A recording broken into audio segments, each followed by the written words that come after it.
Olá, pessoal, sejam muito bem-vindos a mais um episódio do Queratoconos Cast. Hoje nós temos aqui uma ilustre presença, a presença do Dr. Paulo Ferrara. Para quem não conhece, o Dr. Paulo Ferrara é o inventor do anel de Ferrara, que hoje é um dos principais tratamentos do ceratocone. Então, nós criamos esse podcast para falar sobre ceratocone. Então, eu acredito esse ser um dos episódios que a gente tem um privilégio, uma honra muito grande de tê-lo aqui conosco. Eu vou fazer algumas perguntas e a gente vai conhecer um pouco da história do Dr. Paulo Ferrara, que vai nos contar como tudo isso começou. Então, Dr. Paulo, fala um pouquinho pra gente como que surgiu essa ideia do implante de anel. Como que você, teve o start, assim, de iniciar com Mas, isso? em primeiro lugar, eu gostaria muito de agradecer essa oportunidade de estar participando deste Conecast, ou Queratoconos Cast, né? E falando um pouquinho da minha história, porque muito pouca gente sabe que eu estou vivo. Sabia? Chega o paciente lá para consultar comigo e fala, mas doutor, eu sou mesmo, o senhor está vivo? Porque, como é uma coisa muito difundida e muito conhecida, né, em geral as pessoas não sobrevivem ao seu invento, né? E eu tenho essa felicidade, né, de ainda estar por aqui, ainda criando, ainda inventando. E por isso eu agradeço muito a oportunidade, né? Então, aqui para matar a curiosidade de vocês, um pouquinho da minha história. Então, qual foi o desafio do começo, assim, em relação à aceitação dos colegas? Porque toda ideia nova, a gente sabe que existe uma barreira aí a ser transpassada, né? Então, qual que foi o principal desafio e aceitação? Como que foi isso lá no início? Primeiro foi ser brasileiro. Segundo foi ser mineiro, né? Quer dizer, você ter a credibilidade, né, da comunidade científica, principalmente aqui no Brasil, né, onde a gente é muito territorialista, né? Quer dizer, e muito nós gostamos de tecnologia importada, né? Tudo que vem de fora é bom, né? Tanto assim que o Crosslink nem mal chegou e já foi aprovado no Conselho Federal de Medicina. Eu que comecei com essa técnica, demorei desde 85 até 2004, foram 9 anos, né? Muito 9 anos tempo. mesmo, 85 é mais, 95, quase 20 anos, para conseguir o reconhecimento da classe médica para esse procedimento. Então, essa é a principal dificuldade da nossa comunidade, né? É aceitar alguma coisa que foi criada pelo brasileiro, Sim. né?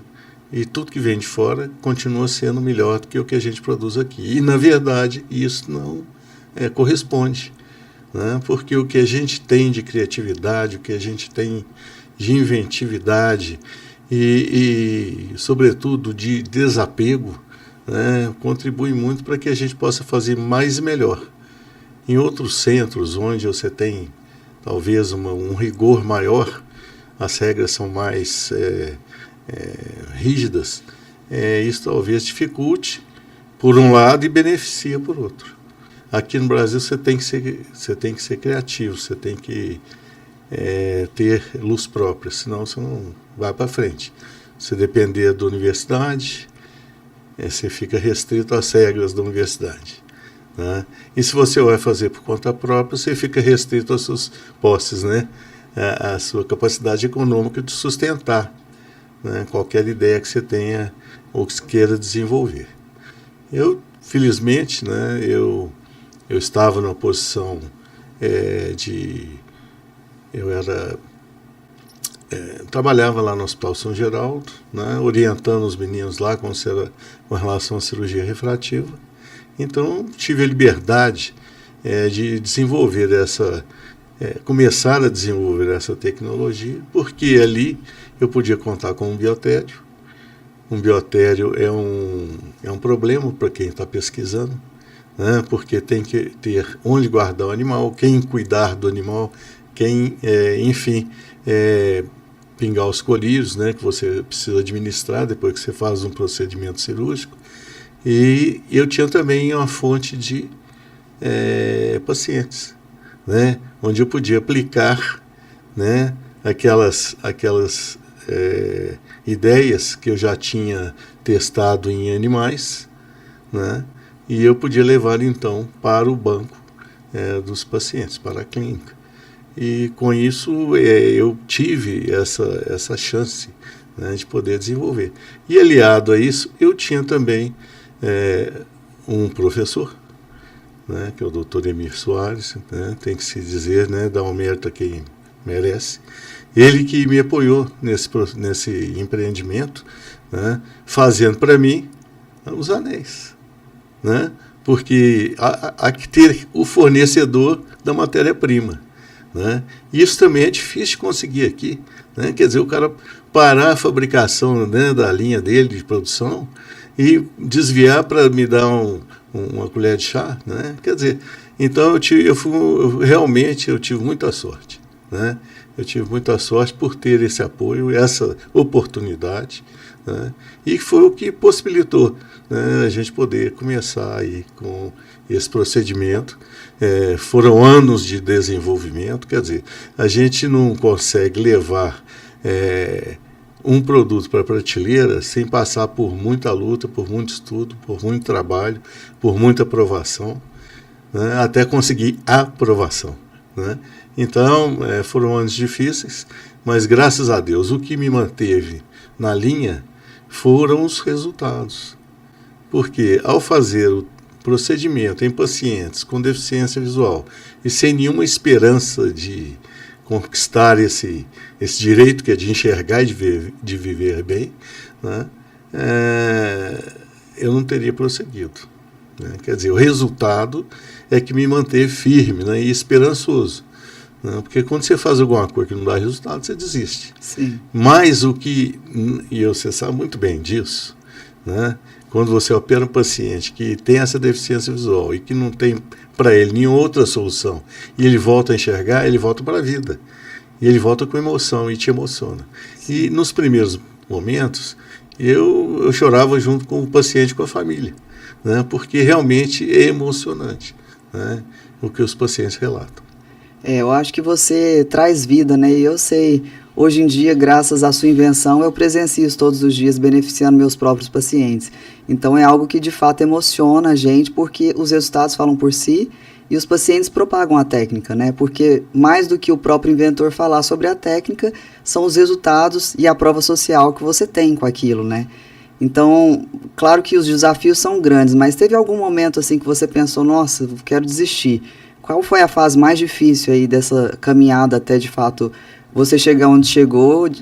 Você pensou em desistir em algum momento? Lá em Minas tem um ditado que diz que o que apressa caminhar é o tropicão, né? E eu acho que eu tropiquei. E aí eu não tive tempo de parar para pensar, porque era tão emocionante, era tão gostoso, né? Tanto que eu vou te contar uma história. Na época em que eu estava desenvolvendo o anel, apareceu o Excimer Laser para cirurgia de miopia. E eu não me envolvi na cirurgia de miopia, eu continuei fazendo o anel, né?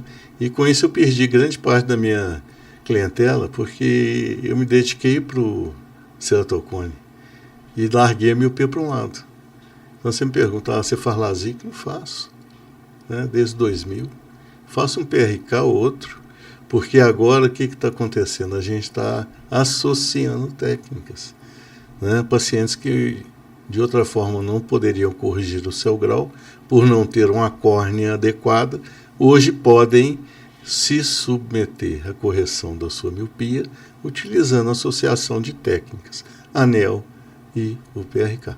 E talvez tenha sido uma oportunidade, de fato, para você desenvolver o anel para tratamento do ceratocone, né? Você começou a fazer o anel para miopia, entendendo como ele funcionava, aquilo só mudou a direção para que você pudesse beneficiar pacientes que de fato precisavam muito. Então, como que foi isso, assim, essa descoberta? Nossa, o primeiro paciente que você implantou o anel para ceratocone e que você teve resultado, como que foi isso? Me conta, tenta rememorar aí o primeiro caso que você teve. Na verdade, quando o laser chegou para correção de miopia, eu fiquei meio perdido, né? Porque eu tinha criado um anel para corrigir miopia. E apareceu uma técnica que trazia muito mais previsibilidade, né? E era de fácil aplicação. Você vê, implantar um anel é uma coisa, é uma cirurgia. E você aplicar um laser é diferente, porque não exige expertise. Sim. Não é verdade? Basta que você tenha um aparelho, que é o que, vamos dizer, limita um pouco a utilização, né? Eu não tenho um laser, então tem que operar na clínica do colega. Mas o anel, você tem que ser cirurgião, né? Não basta querer implantar o anel. Você tem que aprender a técnica, que é simples, mas ela não é fácil, né? Para que você tenha o resultado, né? Então, eu mudar da cirurgia de miopia para o ceratocone, teve um hiato. E esse hiato foi o que me deu segurança para caminhar para o ceratocone.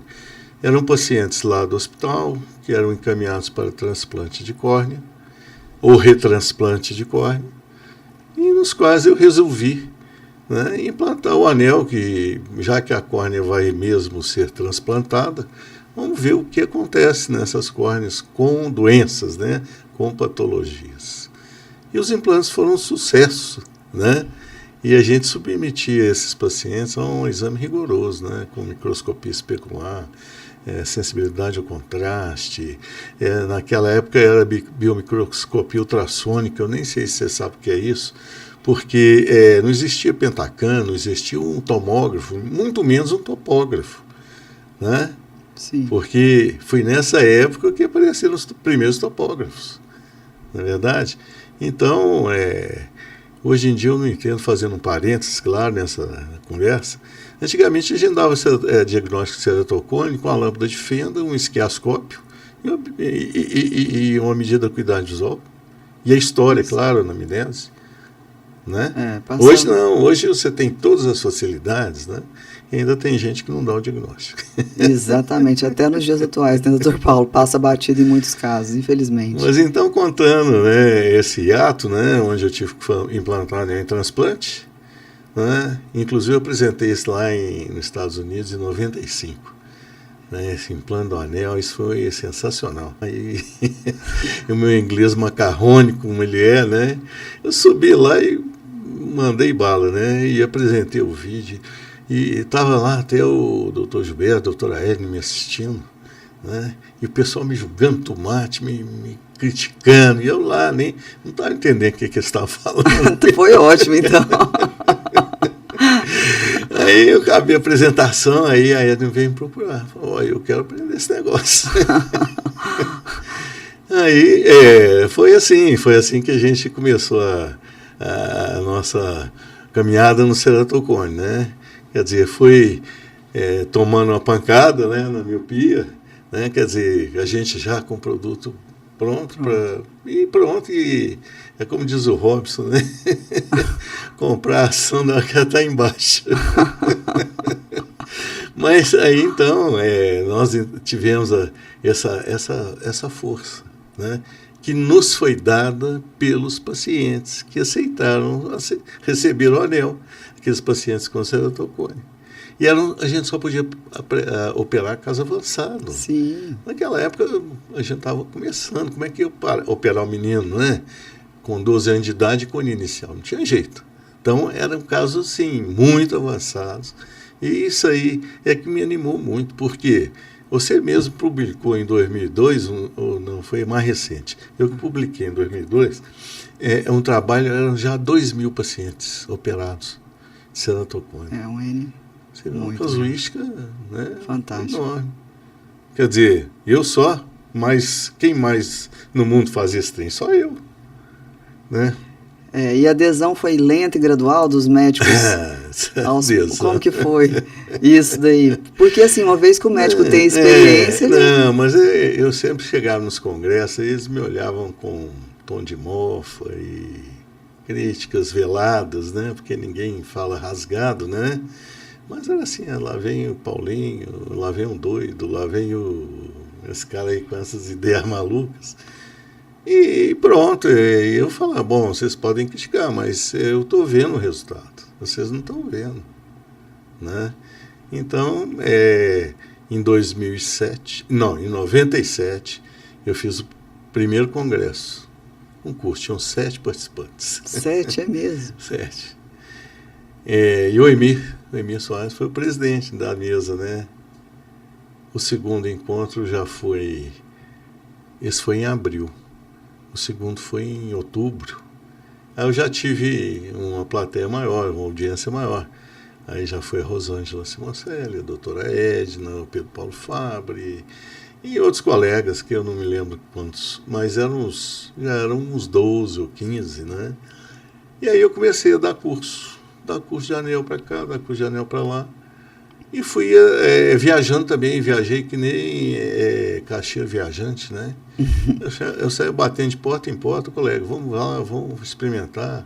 Em alguns eu lograva sucesso, em outros nem tanto, né? Porque o colega, uma vez eu me lembro, eu fui lá na Bahia, fiz 4 ou 5 casos lá para uns colegas, o resultado foi espetacular. E eles nunca progrediram, nunca se interessaram em dar continuidade. E assim outros casos. E talvez pela dificuldade mesmo da técnica, né? Eu acho que a pessoa que não é cirurgiã ou cirurgião, ele não abraça o procedimento, né? Ele encaminha.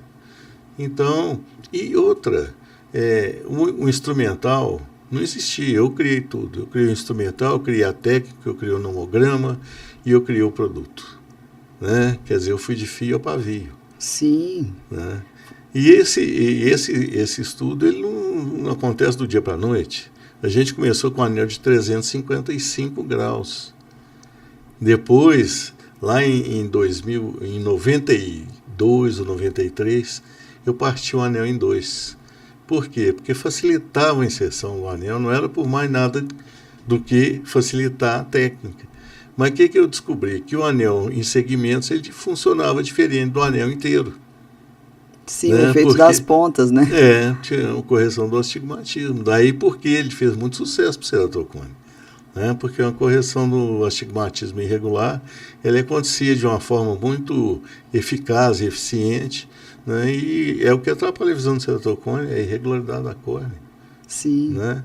Então, esse foi o primeiro passo, foi dividir o anel, depois é usar um segmento só. Né? E então, por muito tempo, a gente...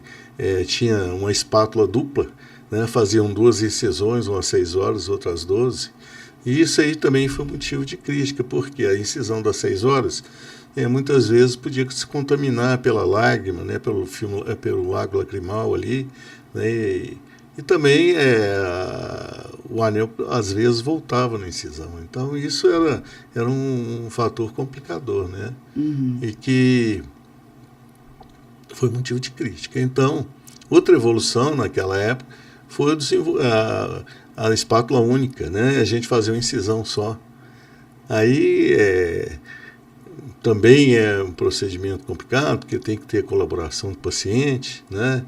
E às vezes o paciente também tem medo, né? É um procedimento novo e tudo. Mas as coisas evoluem assim, no tropeço, né? Por isso que eu falei que o tropicanco é a pressa caminhar, né? Quer dizer, você tem a barreira, você tem o obstáculo, você tem que passar aquela dificuldade, aí você tem que ter criatividade. Sim. Né? Quer dizer, então, a ideia, que era uma ideia que parecia muito simples no começo, né? Que era só adicionar tecido na periferia, virou um negócio que era muito maior do que eu imaginava. Sim. Né? Muito maior. Né? Tanto do ponto de vista de aceitação da comunidade científica, como do ponto de vista do aprimoramento, né, do conhecimento. Porque esse conhecimento não está no livro. É outro problema. A gente inventa um negócio, não existe no mundo, eu sei que tem que desenvolver tudo. Tudo. E esse conhecimento vem de onde? Vem da aplicação do procedimento. Sim. Não tem outra maneira, né? Porque você não tem o módulo matemático, eu até pensei e tentei, né? Aquele módulo de Young, né? Que é um módulo para estudo das forças, né? E eles usam isso até hoje para, né, avaliar a biomecânica da córnea. E é um negócio que ninguém sabe nada, né? Biomecânica da córnea. É um trem que está aí tentando ser demonstrado. Seria até bom, porque seria mais um parâmetro importante a gente acrescentar no nosso nomograma. Sim. E assim aumentar a previsibilidade. São 30 anos, né? Sim. Não são 30 dias.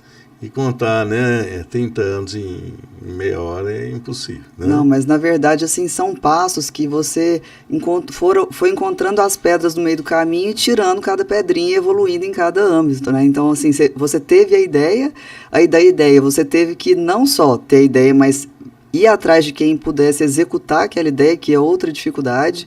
Depois executou a ideia, você tem que mostrar para os colegas para convencê-los de que aquilo é bom, né? Convencer o paciente também, né, a ter coragem de ser submetido a uma técnica que é nova. Então, são tantas dificuldades assim que é inimaginável como conseguir transpassar tudo isso. E qual foi o momento, assim, de quando iniciou até quando você viu que, de fato, aquilo teve um reconhecimento? De quanto tempo, do momento da ideia, né, que você começou o processo até ter o reconhecimento, e quando foi esse... Fala um pouquinho desse reconhecimento. Lembra do dia que você pensou, nossa, agora eu acho que estou tendo o reconhecimento que eu queria? Eu voltando lá aos idos de 90, né, eu fiz um pôster num congresso da Sociedade Brasileira de Cirurgia Refrativa, que nessa época tinha outro nome que eu não lembro, e esse pôster era sobre a técnica, né, mas em animais. E eu ganhei, né, o primeiro lugar com esse pôster. Qual congresso?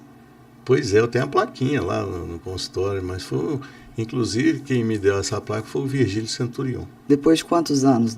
Depois era 93, isso, 8 anos. Mas de fato eu a vinha utilizando desde o primeiro paciente implantado em 91 para miopia. Mas que de fato ganhou o mundo assim, ganhou o primeiro Brasil, né? Ou não? Você já foi... Não, foi o Brasil. Foi em 2005, né?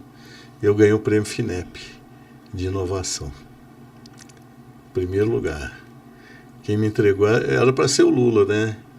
Mas quem me entregou foi o Zé Aparecido, que na época estava substituindo, porque o Lula estava viajando, entendeu? Sim. E eu ganhei de uns 6 concorrentes fortes que estavam ali. E eu me lembro que nessa época eu já não estava mais com o meu primeiro fornecedor, estava em litígio com o segundo, estava buscando um terceiro. E aí, né, naquela euforia toda, né, alguns colegas, alguns investidores, na verdade, perguntaram o que eu ia fazer, né, qual que era o meu projeto. Eu falei, ir para a Espanha. E fui para a Espanha. E foi ali que eu acho que eu ganhei o mundo, sabe?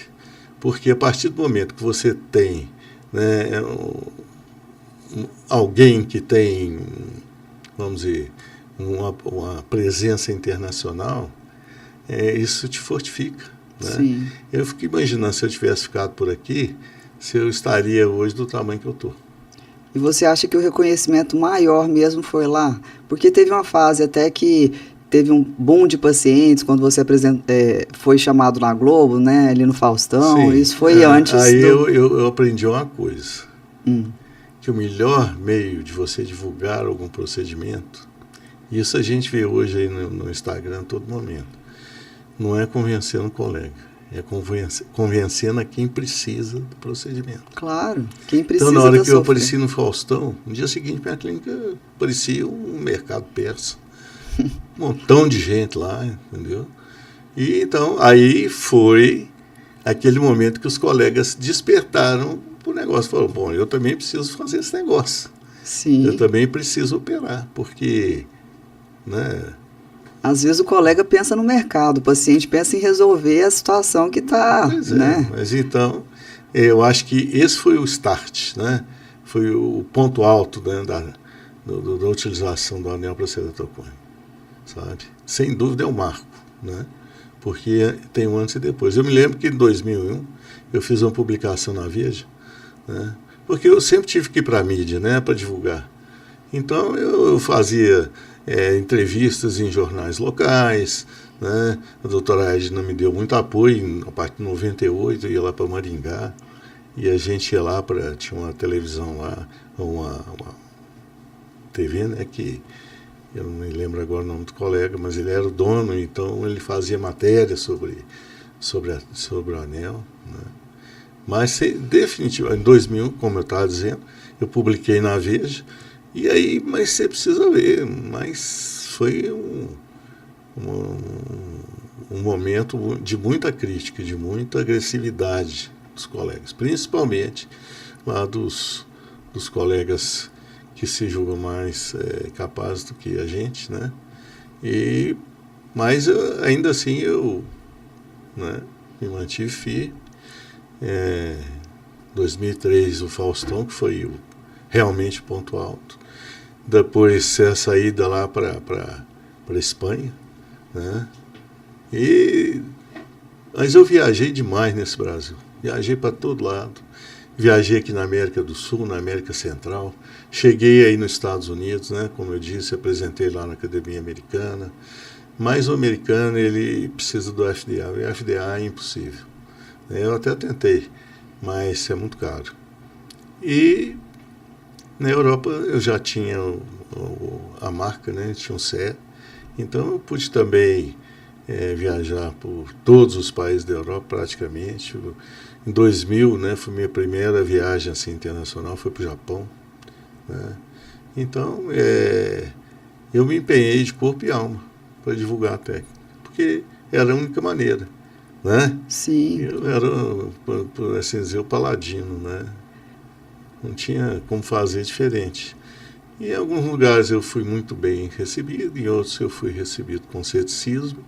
Em muitos lugares onde eu estive hoje continuam praticando a técnica. E esse procedimento também deu origem a novas cabeças aí pensantes, né? Que passaram a aprimorar de alguma forma, né, o que eu tinha apresentado. Né? Mas o que me deixa muito feliz é que, com todas as melhorias e com todos os desenvolvimentos, a técnica permanece como essência. Né? Quer dizer, os conhecimentos que foram adquiridos lá em 1990 continuam prevalecendo 30 anos depois. Sim, você imaginava assim, o alcance? Hoje em dia, quantos países fazem cirurgia de anel? 60 países. Quando você teve a ideia, você imaginava esse alcance? Nunca pensei nisso. Né? Eu queria era fazer o que eu sei fazer bem, que é atender aos pacientes. Né? E queria que outros pacientes se beneficiassem da técnica. Né? O propósito era maior, e quando o propósito é maior, acaba que as coisas acontecem, né?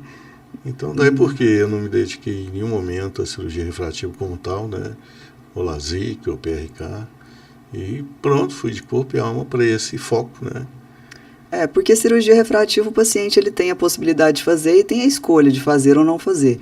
Agora o paciente que tem ceratocone, ele não tem, né, muito o que fazer. Então você devolver visão para quem não tem muita esperança e vive com uma qualidade de vida muito ruim é algo muito transformador, né? Para você como médico e para o paciente que está se beneficiando da técnica. Então é algo muito gratificante, deve ser para você. Mas como que está sendo hoje, assim, tendo o anel já no mundo todo, você já conseguido realizar agora de fato, né, a produção do anel, que antes era terceirizada e inviabilizava às vezes você de conseguir desenvolver o que você de fato queria conseguir. Como que é isso, assim, para você? Eu acho que a técnica ela está em constante evolução. E os conhecimentos também. E a necessidade da gente estar em pesquisar sempre. E se você tiver facilidades, né, como essa, por exemplo, né, de você mesmo poder produzir o que você imagina, né, te dá condições melhores de progredir nessa tarefa que é árdua. Né, pesquisa de novos materiais, né, você ter uma infraestrutura de pesquisa e desenvolvimento. Se conseguir um financiamento, porque quando você se financia, a coisa demora mais. Sim. Né? Então, quem sabe, né, em busca de novos parceiros, né, que sejam investidores, que possam estar colaborando de alguma maneira para que a gente possa estar crescendo e desenvolvendo, né, de uma forma mais ampla, porque, na verdade, esse mercado ele é muito grande, muito grande. Ele está super subutilizado, sabe? Ele precisa de ser preenchido. E para isso também precisa de muito investimento, de tempo, de conhecimento e dinheiro. E hoje, com o desenvolvimento do Fento II, né, com o Fento II, ganhou muito mais abrangência, porque antes a gente tinha dificuldade técnica de implantar o anel e colocávamos em casos mais avançados.